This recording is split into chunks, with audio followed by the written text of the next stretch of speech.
नमस्कार दोस्तों, स्वागत है आपका अपने चैनल उत्तराखंड एजुकेशन में। प्यारे बच्चों, आज हम आपके लिए 50+ प्रश्न उत्तर लेके आए हैं, जिसमें से हम आपको कुछ प्रश्न भारतीय इतिहास से, कुछ उत्तराखंड से हैं, कुछ प्रश्न बच्चों हिंदी से हैं और कुछ प्रश्न कंप्यूटर से हैं। सभी प्रश्न बहुत ही महत्वपूर्ण हैं, आगामी परीक्षाओं में देखने को मिल सकते हैं।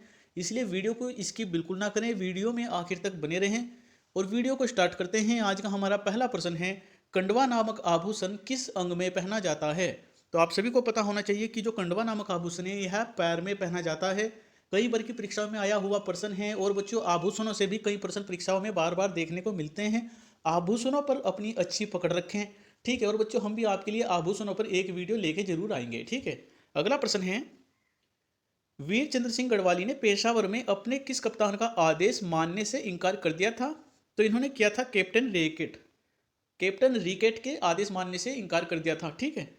अगला प्रश्न है, धनवान का विलोम शब्द है? तो बच्चों इसमें ऑप्शन दिए गए हैं। ए ऑप्शन है अंकीचन, बी है किंकर, सी है कंचन और डी है धनाढ्य।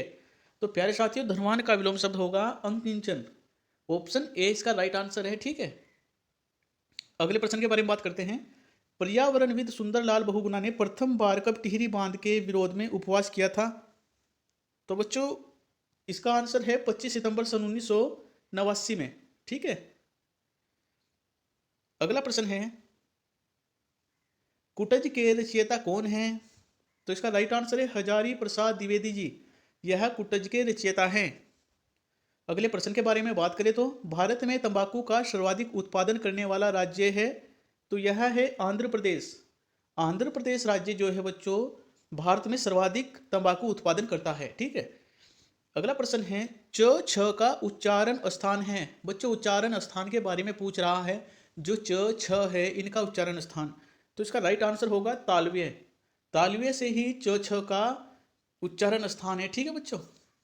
अगला प्रश्न है, दौड़ शब्द कैसा है? इसमें ऑप्शन दिए गए हैं बच्चों। ए ऑप्शन है कोई नहीं, बी है स्त्रीलिंग, सी दिया हुआ है पुल्लिंग और डी है दोनों। तो प्यारे बच्चों, जो दौड़ शब्द है यह स्त्रीलिंग है। ऑप्शन बी इसका राइट आंसर होगा। अगला प्रश्न देखते हैं, WHO का मुख्यालय कहाँ स्थित है? तो इसका मुख्यालय जेनेवा में स्थित है। अगला प्रश्न है, छिपला केदार मंदिर किस जिले में स्थित है? तो बच्चों बहुत ही अच्छा प्रश्न है। मंदिरों से भी कई बार परीक्षा में प्रश्न बनते हैं। कई बार उनका जीर्णोद्धार पूछ लिया जाता है, कई बार उनकी स्थापना पूछ ली जाती है और बच्चों उनका स्थान के बारे में भी पूछ लिया जाता है। तो जो हमारे छिपला केदार मंदिर है यह पिथौरागढ़ जनपद में स्थित है। अगला प्रश्न देखते हैं, भारतीय संविधान का कौन सा अनुच्छेद धन विधेयक की परिभाषा देता है? तो यह है अनुच्छेद 110। अनुच्छेद 110 जो है बच्चों धन विधेयक की परिभाषा देता है। अगला प्रश्न देखते हैं, वरुण ग्रह के कितने उपग्रह हैं? तो इसका राइट आंसर होगा 8 उपग्रह हैं। वरुण ग्रह के 8 उपग्रह हैं।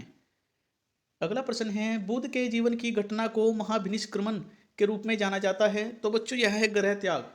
ग्रह त्याग की घटना को महाभिनिष्क्रमण के रूप में जाना जाता है। अगला प्रश्न है, घूमने फिरने वाला साधु वाक्यांश के लिए सार्थक शब्द क्या होगा? बहुत ही अच्छा प्रश्न है बच्चों। तो इसके लिए सार्थक शब्द होगा परिवारजक, ठीक है। जो घूमने फिरने वाला साधु होता है उसके लिए जो सार्थक शब्द है वह परिवारजक है, ठीक है। अगला प्रश्न देखते हैं, तिलंग मेला किस जनपद में लगता है? तो यह लगता है टिहरी में। अगला प्रश्न है, इनमें से कौन सा शब्द संज्ञा से बना हुआ विशेषण है? बहुत ही ज्यादा अच्छा प्रश्न है। ऑप्शन है ए है इच्छुक, बी ऑप्शन है संतोष, सी है पशु और डी है प्यास। तो बच्चों इसका राइट आंसर है ऑप्शन ए इच्छुक, ठीक है। संज्ञा से बना हुआ विशेषण है इच्छुक। अगला प्रश्न देखते हैं, राम आया भाई से मिला और तुरंत लौट आया, कौन सा वाक्य है? तो बच्चों इसमें भी ऑप्शन है। ए ऑप्शन है संयुक्त, बी ऑप्शन है सरल वाक्य, सी ऑप्शन है मिश्र वाक्य और डी ऑप्शन है जटिल वाक्य। तो प्यारे साथियों, जैसा कि आप सभी को पता होना चाहिए, इसका राइट आंसर है ऑप्शन ए संयुक्त वाक्य, ठीक है। अगला प्रश्न है, बैकुंठ चतुर्दशी मेला किस जिले में लगता है? तो यह लगता है पौड़ी में। जो हमारा बैकुंठ चतुर्दशी मेला है यह पौड़ी जनपद में लगता है। अगला प्रश्न है, भारत में किस नदी को वर्धगंगा के नाम से जाना जाता है? तो बच्चों यह जाना जाता है गोदावरी नदी को। यह पूछ रहा है वर्धगंगा, कुछ मिसप्रिंट हुआ है बच्चों, यह पूछ रहा है वर्धगंगा के नाम से, तो यह जाना जाता है गोदावरी को। अगला प्रश्न देखते हैं, छायावादी कवि सुमित्रा नंदन पंत जी की स्मृति में डाक टिकट किस वर्ष जारी हुआ था? तो यह हुआ था वर्ष 2015 में। डाक टिकटों से भी बच्चों परीक्षा में प्रश्न बनते हैं, लगातार परीक्षाओं में ऐसे प्रश्न बनते आ रहे हैं। तो हम आपके लिए स्पेशल वीडियो एक डाक टिकटों के ऊपर लेके आएंगे, जिसमें हम उनकी स्थापना कब किया गया था और बच्चों कितने रुपए का डाक टिकट किया गया था, उन सभी के बारे में जानकारी देंगे। ठीक है। अगला प्रश्न है, भारत की आज़ादी के समय ब्रिटेन का प्रधानमंत्री कौन था? तो यह थे एटली जी। भारत की आज़ादी के समय में ब्रिटेन के प्रधानमंत्री एटली जी थे। सभी प्रश्न बहुत ही अच्छे हैं, वीडियो को इसकी बिल्कुल ना करें, हो सके तो हर एक प्रश्न को नोट अवश्य करें। अगला प्रश्न है, फूल कौन सी संज्ञा होता है? बच्चों फूल में पूछ रहा है कि कौन सी संज्ञा है, तो इसमें है जातिवाचक। ठीक है, जातिवाचक होता है फूल। बहुत ही अच्छा प्रश्न है। अगला प्रश्न है, शक्ति अखबार का प्रकाशन कहाँ से होता है? तो इसका प्रकाशन होता है अल्मोड़ा से। अगला प्रश्न है हमारा, कर्मभूमि पत्र के प्रथम संपादक कौन थे? तो यहाँ थे भैरव दत्त धूलिया जी। कर्मभूमि पत्र के प्रथम संपादक भैरव दत्त धूलिया जी थे। अगला हमारा प्रश्न है, अपने स्वतंत्र भाषाई अस्तित्व यानी मुंडा भाषा के साथ किसके वंशज आज भी कुमाऊं के अस्कोट और डीडी हाट में निवास करते हैं? तो बच्चों यहाँ हैं किरातों के वंशज। किरातों के वंशज आज भी कुमाऊं के अस्कोट और डीडी हाट में निवास करते हैं। अगला प्रश्न है बच्चों, बुग्यालों के पशु चारकों को क्या कहा जाता है? तो इन्हें कहा जाता है सन्याल। जो बुग्यालों में पशु चारक होते हैं बच्चों, इनको सन्याल कहा जाता है। ठीक है। अगला प्रश्न है, नॉर्वे में अर्धरात्रि के समय सूर्य कब दिखाई देता है?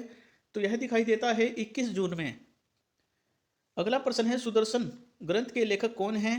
तो यहाँ है मोलाराम जी। ठीक है, सुदर्शन दर्शन ग्रंथ के लेखक मोलाराम जी हैं। अगला प्रश्न है, Kumaon iron works company limited की स्थापना कब हुई थी? तो इसकी स्थापना हुई थी सन 1862 में। अगला प्रश्न है, रोहतांग दर्रा किस राज्य में स्थित है? तो यह स्थित है हिमाचल प्रदेश में। अगला प्रश्न देखते हैं, राज्य में खनन नीति की घोषणा कब की गई थी? तो राज्य में खनन नीति की घोषणा की गई थी वर्ष 2001 में। अगला प्रश्न है बच्चों, हिंदी से संबंधित है, नवोड़ा का सही संधि विच्छेद क्या होगा? बहुत ही ज्यादा अच्छा प्रश्न है। तो इसका सही संधि विच्छेद बच्चों ध्यान से देखें, नव प्लस उड़ा होगा, बड़ा ऊ आएगा और डा। ठीक है बच्चों, नवोड़ा शब्द बहुत ही अच्छा है और कई बार की परीक्षाओं में यहाँ ही इसका ही संधि विच्छेद पूछा जा चुका है।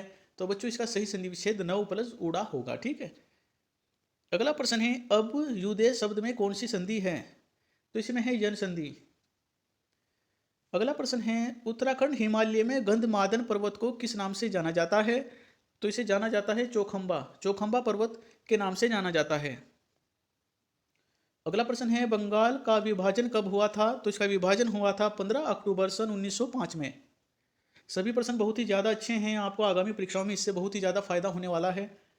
प्रश्न देखते हैं बच्चों, कनक कनकते 100 गुनी मादकता अधिकाए या खाए बोराए जग पाए बोराए, पंक्ति में कौन सा अलंकार है? एग्जामिनर का बहुत ही फेवरेट प्रश्न है बच्चों। यह काफी समय से बहुत ही ज्यादा परीक्षाओं में देखने को मिल रहा था, तो बच्चों बहुत ही ज्यादा अच्छा प्रश्न है। ठीक है, तो इसमें है हमारा यमक अलंकार। बच्चों जिस भी पंक्ति में आपको एक ही शब्द 2 बार आता हुआ दिखाई दे परंतु उनका अर्थ अलग अलग हो, दोनों शब्दों का अर्थ अलग अलग हो, जैसे यहाँ कनक कनक का अर्थ अलग है, एक कनक का अर्थ है सोना और एक कनक का अर्थ है धतूरा। ठीक है। अगला प्रश्न है, 6 सितंबर 1932 को पौड़ी में मेल कम हेली की सभा में किसने तिरंगा फहराया था? तो यह फहराया था जयानंद भारती जी ने। अगला प्रश्न देखते हैं, नमदफा राष्ट्रीय उद्यान कहाँ स्थित है? तो यह स्थित है अरुणाचल प्रदेश में। इसका सही नाम होगा नामदफा। ठीक है, नामदफा राष्ट्रीय उद्यान अरुणाचल प्रदेश में स्थित है। अगला प्रश्न देखते हैं, सन 1815 में टिहरी में सुदर्शन शाह गद्दी पर बैठे थे, तो इस वर्ष ब्रिटिश राज में प्रथम कुमाऊं कमिश्नर कौन थे? तो यह थे ई गार्डनर जी। अगला प्रश्न देखते हैं बच्चों, निम्नलिखित में से तत्सम शब्द बताइए। तत्सम शब्दों की पहचान के बारे में पूछ रहा है, एक प्रश्न जरूर बनता है तत्सम तद्भव से। ए ऑप्शन है ससुर, बी ऑप्शन है सियार, सी ऑप्शन है गाभिन और डी ऑप्शन है बधिर। तो प्यारे बच्चों, ससुर भी तद्भव है, सियार भी और गाभिन भी, परंतु बच्चों जो बधिर है यह तत्सम है। ठीक है, ससुर भी तद्भव है, सियार भी तद्भव है और गाभिन भी, परंतु बधिर शब्द जो है तत्सम है। अगला प्रश्न देखते हैं, अमेरिका की पहली महिला उपराष्ट्रपति कौन थी? उपराष्ट्रपति के बारे में पूछ रहा है, तो यह थी कमला हैरिस। प्यारे बच्चों, आपसे कहना चाहूँगा जब भी आप परीक्षा में बैठें भूल कतई ना करें, सभी प्रश्नों को ध्यानपूर्वक पढ़ें, शुरू से आखिर तक पढ़ें। बच्चों जल्दबाजी में किसी भी प्रश्न का आंसर ना दें। कई बार हमें ऐसा देखने को मिलता है, हमारे कई बच्चे कई साथी ऐसे होते हैं जिनकी अच्छी तैयारी होती है परंतु बच्चों में परीक्षा में बैठते ही सार कन्फ्यूज से हो जाते हैं, किसी भी प्रश्न को ध्यानपूर्वक नहीं पढ़ते हैं और फिर उस प्रश्न को गलत करके आ जाते हैं, जिससे कि निगेटिव मार्किंग के कारण उनका नंबर नहीं आता। तो बच्चों वीडियो में जो है आपको जब भी परीक्षा में बैठे सभी प्रश्नों पर ध्यान से विश्लेषण करें कि किस प्रश्न का क्या राइट आंसर हो सकता है। ठीक है, आए हुए प्रश्नों को बिल्कुल भी गलत ना करें प्यारे साथियों। अगला प्रश्न है, नाटो की स्थापना कब हुई थी? तो नाटो की स्थापना हुई थी सन 1949 में।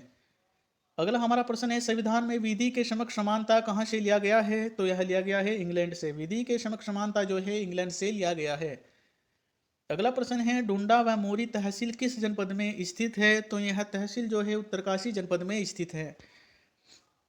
अगला हमारा प्रश्न है, भारत में अंग्रेजी शिक्षा की शुरुआत किसने की थी? तो भारत में अंग्रेजी शिक्षा की शुरुआत की थी लॉर्ड मेकाले ने। अगला हमारा प्रश्न है, सिंधु घाटी सभ्यता के प्रसार क्षेत्र का आकार कैसा था? तो इनका आकार था त्रिभुजाकार। जो सिंधु घाटी सभ्यता थी बच्चों, इनके क्षेत्र का आकार त्रिभुजाकार था। ठीक है, सभी याद रखें, त्रिभुजाकार था। अगला प्रश्न देखते हैं, हिमालय परिचय गढ़वाल के लेखक कौन थे? तो इसके लेखक थे राहुल शांकरत्यान जी। अगला प्रश्न देखते हैं, उत्तराखंड के लोक साहित्य के भीष्म पितामह कहे जाते हैं? तो यह कहे जाते हैं गोविंद चातक जी। गोविंद चातक जी को जो है लोक साहित्य के भीष्म पितामह के नाम से जाना जाता है। अगला प्रश्न है, सूर्य के मध्य भाग को क्या कहा जाता है? तो इसे कहा जाता है प्रकाश मंडल। सूर्य के जो मध्य भाग होता है उसे प्रकाश मंडल के नाम से जाना जाता है। अगला हमारा प्रश्न है, कंप्यूटर से जाने वाले डाटा को क्या कहा जाता है? बच्चों थोड़ा सा मिसप्रिंट हुआ है, यह कंप्यूटर से नहीं कंप्यूटर में जाने वाले डाटा को इनपुट कहा जाता है। बच्चों इनपुट कहा जाता है कंप्यूटर में जाने वाले डाटा को, और यह बच्चों कंप्यूटर में है, से नहीं है। ठीक है। अगला प्रश्न है, सिंधु घाटी सभ्यता को किस काल से जोड़ा गया है? तो इसे जोड़ा गया है कांस्य काल से। अगला प्रश्न देखते हैं, राहुल शांकरत्यान का मूल नाम क्या था? तो इनका मूल नाम था केदार पांडे। सभी प्रश्न बहुत ही अच्छे लेवल के हैं बच्चों, ध्यान से पढ़ोगे आखिर तक देखोगे तो बच्चों आपको फायदा ही होने वाला है। और आज का हमारा आखिरी प्रश्न है, सोना नदी वन्य जीव विहार किस जिले में स्थित है? तो यह स्थित है पौड़ी जनपद में। ठीक है। तो प्यारे साथियों, आपको हमारी वीडियो कैसी लगी? वीडियो अच्छी लगी हो तो वीडियो को लाइक कमेंट और शेयर जरूर करें। और बच्चों आपसे कहना चाहूँगा कि अब सभी भर्तियाँ, जितनी भर्तियाँ निकली हुई हैं उनके ऊपर जल्दी से काम होगा, सभी भर्तियाँ जल्दी जल्दी पूरी होंगी। और बच्चों इस बार कंपटीशन बहुत टफ है, चाहे फिर उत्तराखंड पुलिस ही क्यों ना हो बच्चों, पद अधिक है परंतु कंपटीशन बहुत टफ है, फॉर्म बहुत ही ज़्यादा संख्या में है। तो तैयारी बहुत ही अच्छे लेवल की चाहिए होगी यदि आपको सक्सेस होना है। ठीक है, चाहे वो है कोई सी भी भर्ती हो, आपको उसके लिए कड़ी मेहनत करनी होगी, तभी जाकर बच्चों आपका नंबर पड़ सकता है। तो बच्चों धन्यवाद।